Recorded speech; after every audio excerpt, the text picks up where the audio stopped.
So let me go ahead and get started. First of all, my name is Aaron Pfeifer, for those of you who don't know me. Today I'm going to be talking about application monitoring using two open source Ruby projects, Sensu and BatsD. There are entire conferences on application monitoring, but today we're going to look at a small slice of that using these two technologies and what we at Tapjoy call keeping the lights on.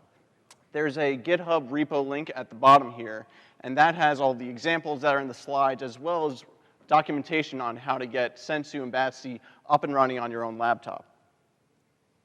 So there are really two things that I want everyone to sort of take away from this session. And the first is that as engineers, as organizations, we really need to be focusing and spending time and effort on looking into monitoring our business and system metrics so that we can operate effectively. You know, we're all here building Rails apps. We're all spending time looking at performance, good design.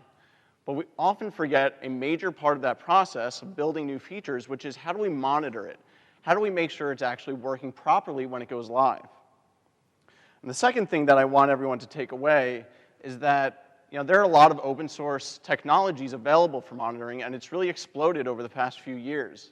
And Ruby has been an important part of that, but so has Rails and the principles that guided Rails, things like convention over configuration, simplicity. And we really still have a long way to go. There are a lot of problems we need to tackle. We still have a lot to learn. Because the truth is, there are still at least a few of us in this room who have walked into work over the past year and found that deploy that we went out the other day broke the world, right? And that's surprising. Why is this? Why are we responding that way? Because, we don't deploy code unless we spec our code first, right? Maybe that's not always the case, but that's the ideal at least. Write specs before it goes live. But the truth is, what happens when it goes live?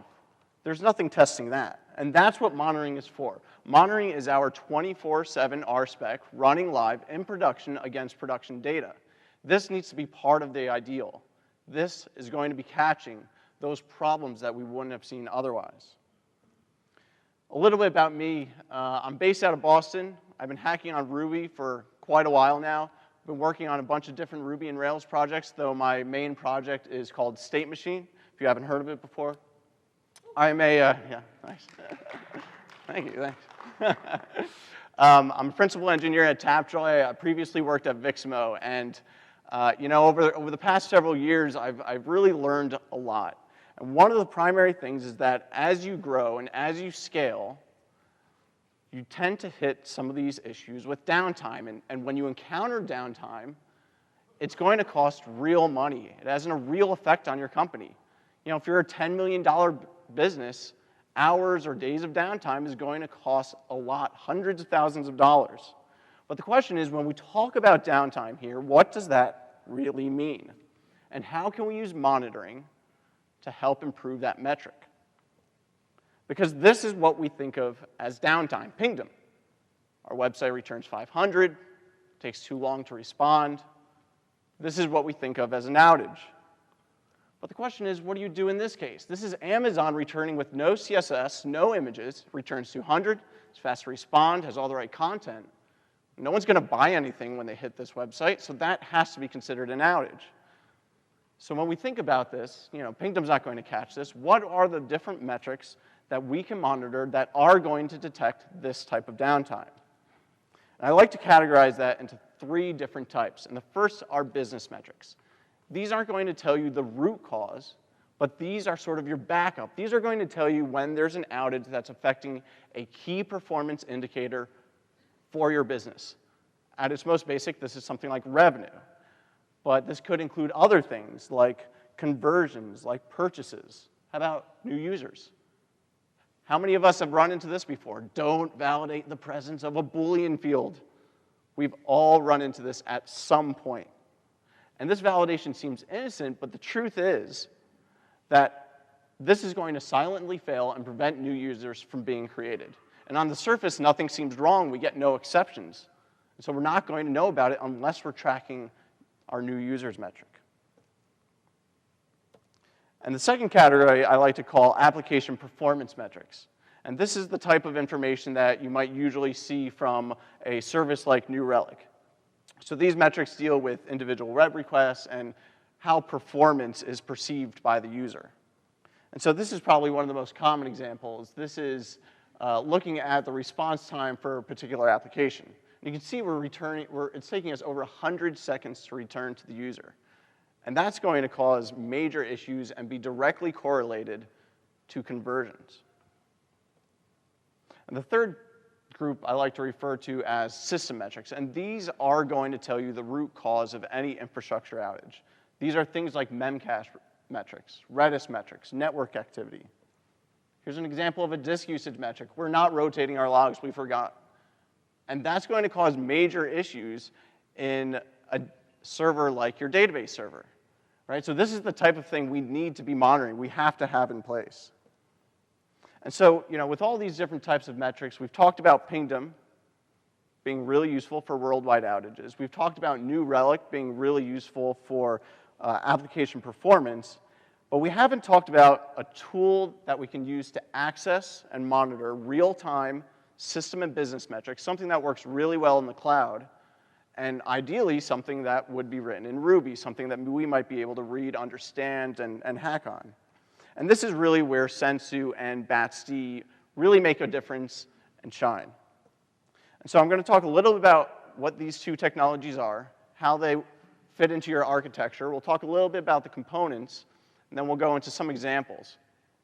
So first, Sensu is a framework written by Sean Porter at Sony, and this is the base framework for your monitoring infrastructure. So it's built with cloud-based apps in mind, and at its core function, its purpose is to basically run commands on various servers in your infrastructure and then process the results of those commands. And that's really what it's very good at. Now, there are a lot of features that complement that, but at its core, it's really good at that. And BatsD is a time series database. And if you've heard of StatsD, if you know of StatsD, you know basically what BatsD is about because it actually implements the same protocol. Its core functions are to track our real-time metrics and aggregate them or roll them up over periods of time. Unfortunately, BatsD doesn't have a logo, so I took it upon myself to give it one. And that wasn't obvious. So let's walk through the architecture a little bit, see how this actually fits into your architecture. So we can assume that you have a set of servers that are running in production. These you want to monitor. These can be app servers. They can be databases. Once they're running, they're configured to connect to the Sensu stack, and this is what allows it to run system-specific checks. Now, once we have all those checks running, we probably want to start tracking some of the metrics from those checks. If we had Memcached servers, maybe they'd be our Memcached metrics. So here's where BatsD comes into play. So that those metrics that are coming back from those checks go through Sensu and are stored in BatsD. So once we have all those system metrics being stored, the next step is, where do we get our business metrics? And this is where our app servers talk directly to our BatsD server, using the same mechanism that we would normally track our system metrics. And the final piece is, once we now have access to those particular business metrics, we can now implement some checks through Sensu, which read the data from BatsD and then can alert on particular thresholds of that data. So at a high level, this is how we're using BatsD and Sensu to sort of fill that gap in our monitoring solution. So let me talk a little bit about the inner workings of Sensu and its core components. So the core component here is the server process, and this really orchestrates the entire system. Its primary responsibility is to know when to publish requests to run checks on your servers and what servers to publish those requests to. Now, the when part is not that interesting. It's sort of a cron-style type implementation, but the who part, I think, is actually more interesting. And I actually think it's easiest to think about this from the perspective of the message bus in Sensu. Now, the message bus is what allows Sensu to communicate to the different servers in your infrastructure. And in this case, Sensu uses RabbitMQ. And if you haven't used RabbitMQ, you should take a look at it. It's a really awesome technology. I actually think this is the one component that really makes Sensu work so well. So, when Sensu fires up for the first time, it actually has no idea what servers are running in your infrastructure. It's only as clients start actually registering with RabbitMQ that Sensu is aware of them and starts monitoring them automatically. So let's look at an example. So on the left here, you see what looks essentially like server roles. We have things like Memcached, Redis.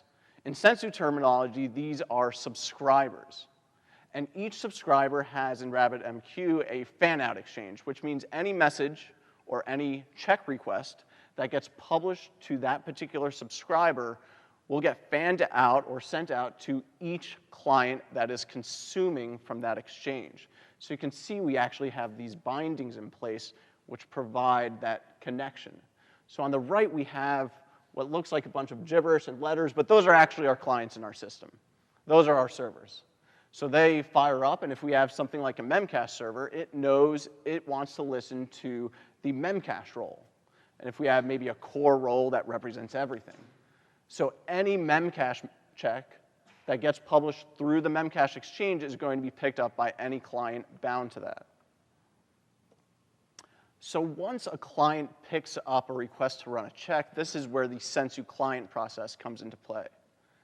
So the client is responsible for running that check and returning the results to Sensu.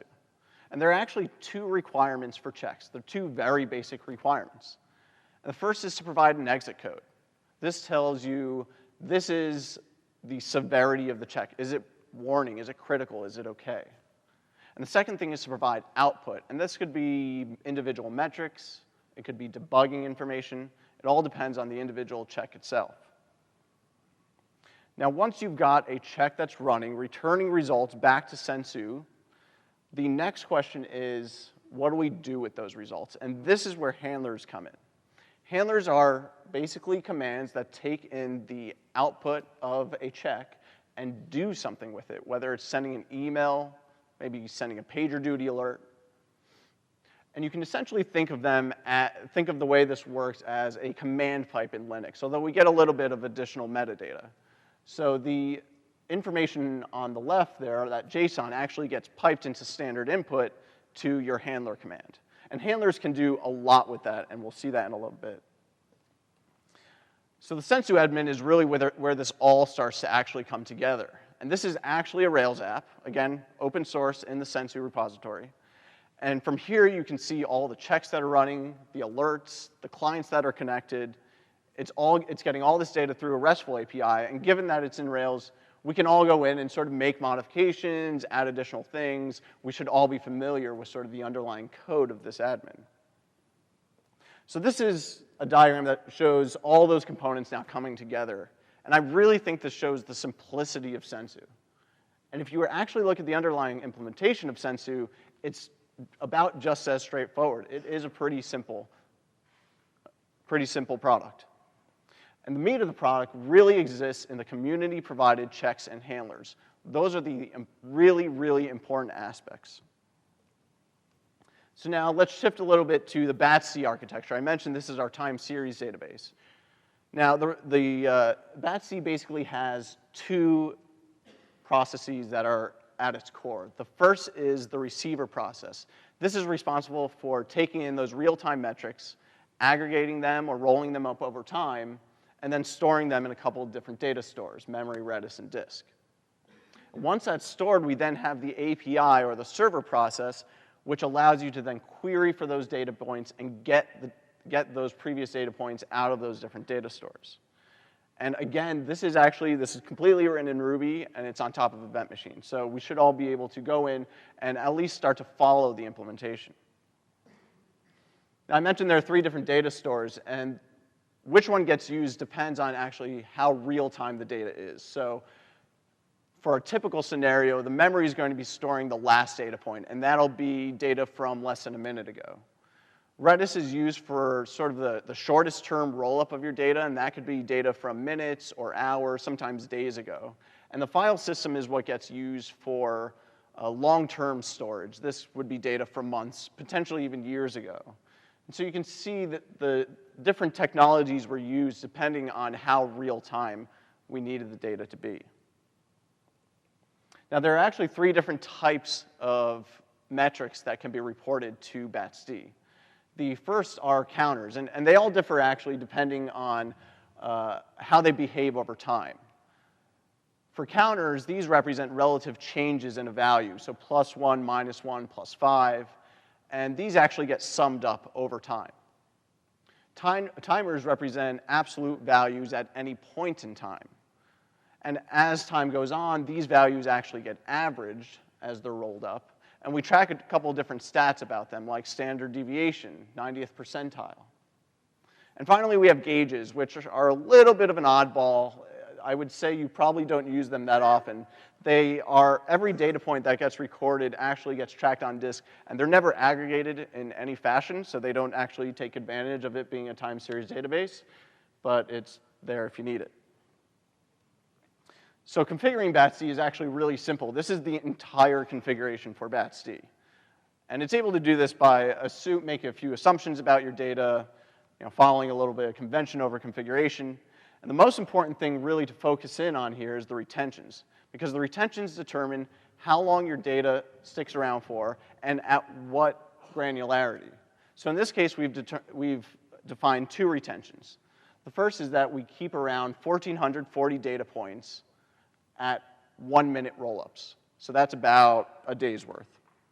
And then we keep around, 8,640 data points at 5-minute roll-ups. And that's about a month's worth of data. So you're going to have data going back to about a month. If you wanted longer, you can increase these values. Now, once we've got BatsD up and running, I mentioned this implements the statsd protocol, so you can actually use the statsd gem. So this makes it really easy to define to record a few counters, timers, gauges. Just install the gem, and it's really easy to get up and running. Now, the next step, naturally, is to actually integrate this into your app. But before we do this, you really need to think about what are the key performance indicators for your business. What are those KPIs? Because that's going to determine what are the things that you alert on. And so these are going to be the basics, right? You're going to have things like revenue, new users. You might look at clicks, conversions. If you're a mobile company, you might be looking at push notifications. I wish we could look at keg usage, but we don't have that yet. I think we have someone working in a hackathon on that. So that's coming up. But once you've figured out what those KPIs are, the next step is really to integrate them into your Rails application. And usually you do this through some active record callbacks. You might put them in observers. You might put them in your controller. I have 2 examples up here. The first one is hooking them into your active record callback. So here we're just hooking into after create and tracking a few things about conversions, like the revenue, number of conversions there were. And in the bottom example, you can see us hooking into just a show action for the controller. So this is just tracking the number of times that we render a particular action. And the really nice thing, at least with statsd, is that this actually has little to no performance impact on your application. All the metrics get transferred over UDP. Now, if you're using a DNS name, you might have to deal with DNS lookup performance, but for the most part, this actually has little impact on your application. Now, you can actually take this one step further and use the notification system in Rails 4 to start tracking your metrics. And you can imagine this is actually what New Relic is doing under the hood.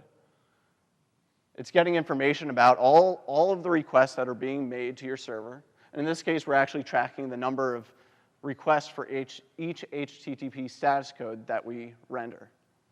And so you could do this, and you could maybe alert on it and get, again, some of the same information that New Relic is getting. So now we've got Sensu up and running. We've got BatsD integrated into our app. The next step is to get into some of the meat of the project. These are the checks. This example is Sensu at its most basic. This is one of the simplest examples you could have. And you can see it's really only a simple few lines of code. Sensu has a really, really nice interface for defining these checks. There are two important things to look at here. The first is that we're actually looking at a few command line arguments. Those are those options, warning and crit, which allow you to define a couple of thresholds that we're going to look at. And this particular check is looking at the 15-minute load average on a server. And the second thing to look at is that we're implementing a run method. This is sort of the core logic for the check.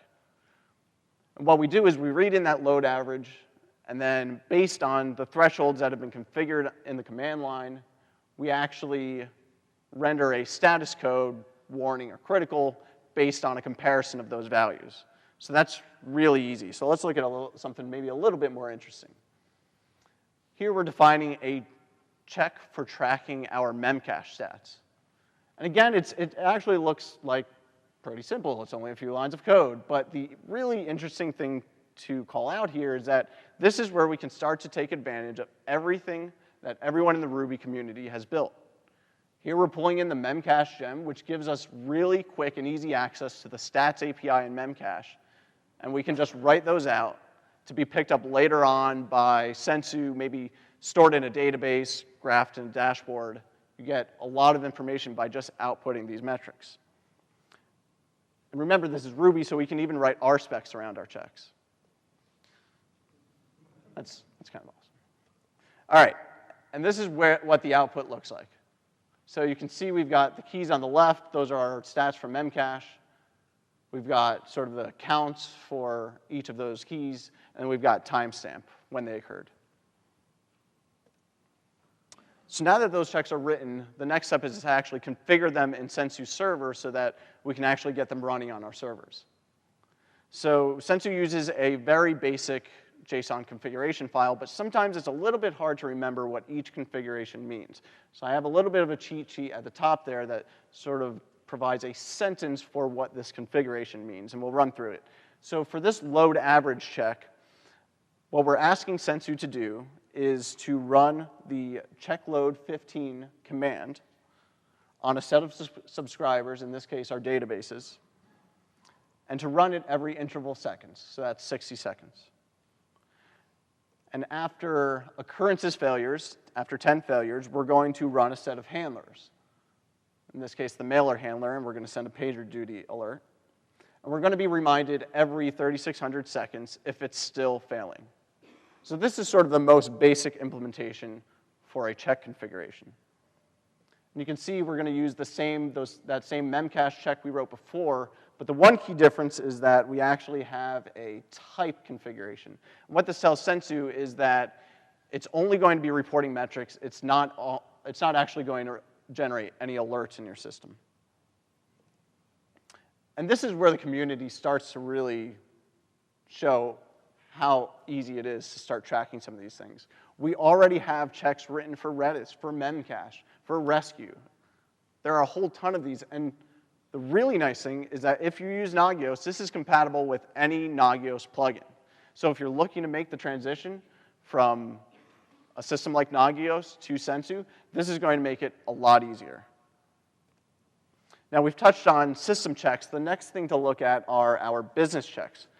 But business checks are a bit of a different beast. They don't really behave quite as predictably as your system metrics. You know, it'd be great if our revenue looked like this. I mean, maybe we'd want it to go up and to the right, but it'd be really easy to alert on, right? We could just set a few thresholds, and if it goes below those two thresholds, bottom or up, we can raise an alarm. But the truth is, our revenue tends to look like this. That's a bit of a roller coaster ride, right? It's going to depend on the time of the day, maybe the day of the week. And for some of us, our revenue graphs make no sense at all. I don't even know what's going on there. Right? But the truth is, with all these different graphs, there are patterns. We just need to identify those patterns. And I usually start with the most basic. I usually start with just looking at the absolute values because these are going to be likely the most catastrophic. So if I'm looking at something like revenue, I'm going to want to alert when revenue is 0 over the last hour. Start with something basic, right? And as you start to find the need, as your data starts to conform to it, you can start to look at more complex patterns, whether that's percentage hour over hour difference, or if that's looking at trends week over week, day over day. Or maybe you're looking at a more complex forecast model. These are the types of things you can start to look at. But I do encourage people to start thinking sort of small, think about the easy ones first, and then look at more complicated ones as you find the need. So let's run through a few examples. Again, here we're going to define a new check using the Sensu API. And this one's pretty straightforward. So what this is going to look at is the absolute value of our revenue over the past hour. And if it's below a certain value, we're going to alert. So the two interesting things to look at here are, first, we're actually pulling in the BatsD gem. That's written by Ben Hathaway. And what this gives us access to are all those metrics that we were previously recording in our BatsD instance. The second thing to look at is sort of at the bottom where we're using it. So we're going to grab that revenue counter that we were tracking before for our conversions, and we're going to sum them all up and compare them against those thresholds we've defined. And based on that comparison, we're going to provide an exit code. Pretty straightforward, but we can get more creative. So here's one looking at percentage hour-over-hour difference. It's a similar idea. What we're going to read in are that revenue over the previous hour, but we're also going to read in the hour before that. And look at the percentage difference between those two and provide an exit code based on that comparison. Now, the one interesting thing to note with this one is that we're actually providing some output. What that output gives us is some debugging information, so that if our revenue check is failing, we can quickly see in our PagerDuty alert what is the reason, what is the difference in revenue. And finally, we can see an even more complicated example. What this uses is a forecast. So this is using a gem called line fit from Eric Klein, and this provides a least squares line fit of our data points over a period of time. And in this case, what we're doing is we're saying, let's look at the previous hour and compare that to the same hour in the last 4 weeks. So we're looking at 3 p.m. 4 weeks ago, 3 p.m. 2 weeks ago, 3 p.m. a week ago. And then we're saying, okay, for 3 p.m. today, what should it have been? And as long as it's within a certain uncertainty, we're not going to alert on it. So this starts to take a look at some of the more creative things that we can start to do with our business checks. So now we have all these checks in place. The next step is to look at our handlers. What are we going to do with the output, the results of those checks? So here's an example, again, of a pretty basic handler. And you can see the implementation is actually fairly similar to a check, except in this case, we're basically defining a handle method instead of a run method. Now, this particular handler is going to take metrics that we've previously reported from our checks and publish that to our BatsD instance. And again, we can actually use the statsd Ruby gem since it implements that same protocol. So you can see it's actually fairly straightforward. We pull in that connection to our BatsD instance, we parse the output of the check, and then we generate a few data points with statsd. There are no exit codes. It's really as simple as just processing that output and doing something with it. In this case, it's reporting those metrics to our BatsD instance. Now here's another example. This is a PagerDuty handler. And what this allows us to do is process a check result which has critically failed and send a PagerDuty alert. And you'll notice the one really nice thing, again, like the Memcached check that we saw before, this allows us to pull in some of the existing work that people have already done. In this case, we're actually pulling in the red phone gem. And this is what gives us access to the PagerDuty API. So you can see one interesting thing here, which is the filter method. And what this allows us to do is say, we're only going to generate one PagerDuty incident per failure. So that even if our check was failing every minute, we wouldn't constantly get pages to our phone. And then in the handle method is where that core logic is. So that's where we're actually going to create an incident on PagerDuty. And you can see this is actually what it looks like. So we've got the name of the check, the client that it ran on, the output, in this case, shows our load average was above the 1.0 critical threshold that we set. So now we've got our handlers written, we have to do the same type of configuration we did for our checks. Now the handler configuration is actually quite a bit simpler. It basically has two main configurations. It's the type and the command. The command is straightforward.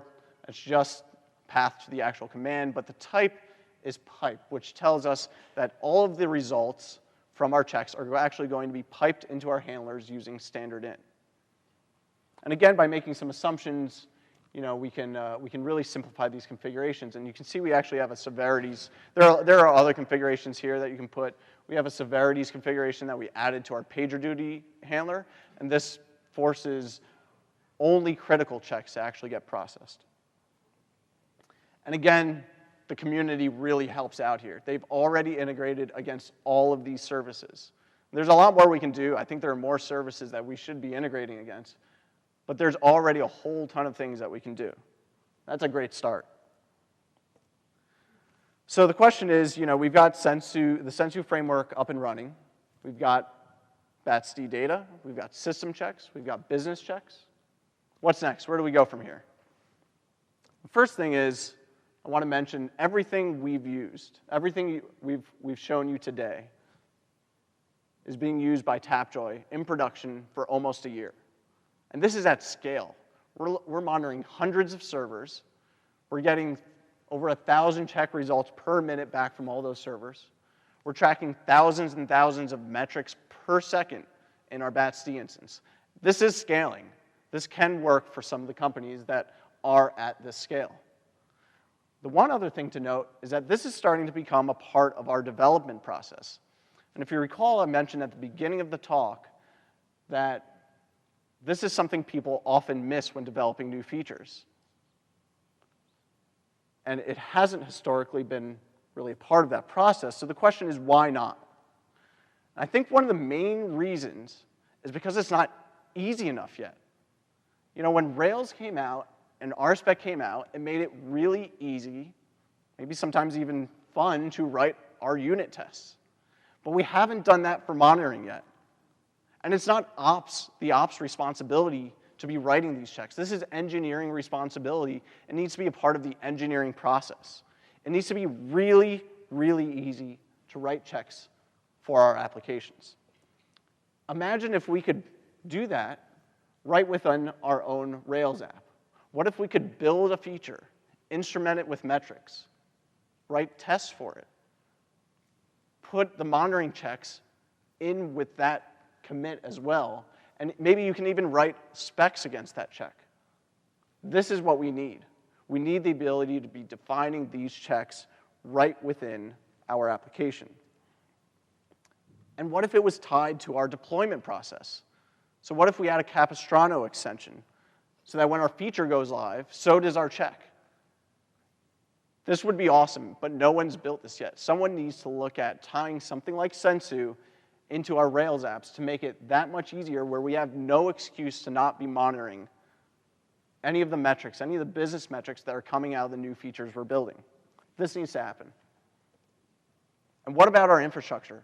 We're using things like Chef and Puppet to automate our stacks, but none of these have any smart defaults or conventions around the metrics that we're tracking and the alerts on those metrics.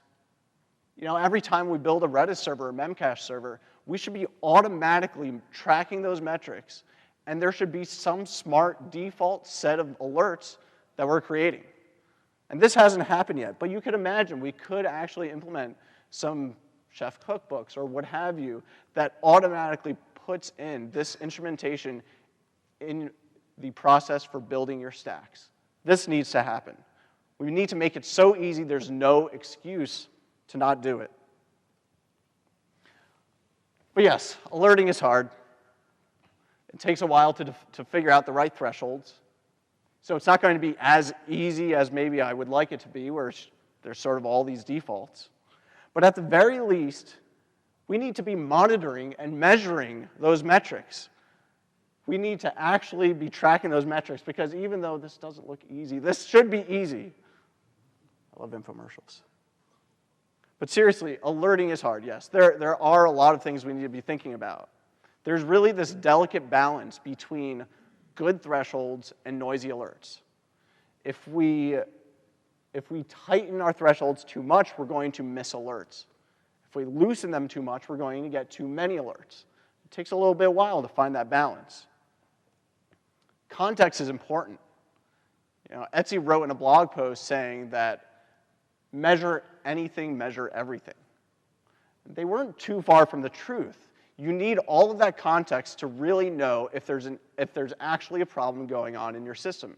And sometimes there's even context outside of your product that is sometimes hard to anticipate. Things like sales, things like holidays, time of the year.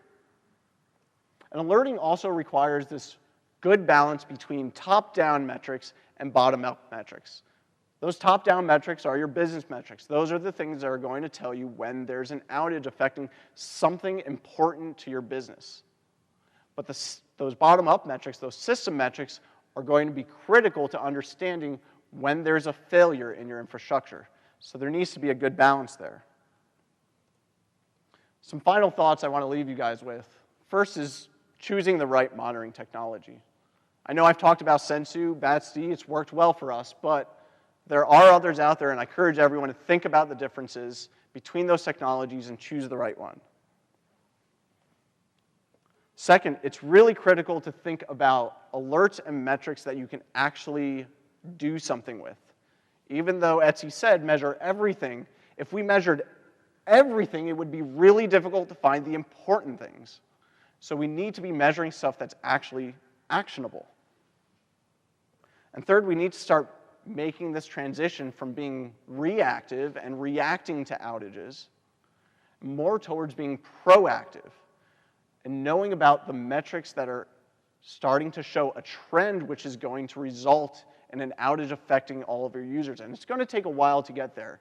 And you're never going to completely get there, but I think we need to start to try and move in that direction. Fourth, we need really good, smart dashboards. Things that don't make it hard for us to get access to the metrics and data we need when there's an outage. Things that don't get in our way. And last, we really need a game changer in monitoring. We need changes that will make it so easy for us to add monitoring into our applications and into our infrastructure that there's no excuse to not do it. This is a hard problem, but we need someone to come in and make that contribution. So if you recall, there were two things that I wanted everyone to take away from this talk. The first is that we need to be investing time and effort into this monitoring problem. This will affect your business, it will affect your revenue, and this is the type of thing that you don't realize you need it until you need it. So I'm telling you now, you need it. And the second thing is that there are a lot of open source tools available for monitoring. There are a lot of people solving some of these problems. They can always use more help, though. So what I encourage everyone in this room, you can take this back to your companies, is that we need to work together, and we really need to think about how do we take monitoring to that next level and integrate that into our own Rails applications. Thanks for your time.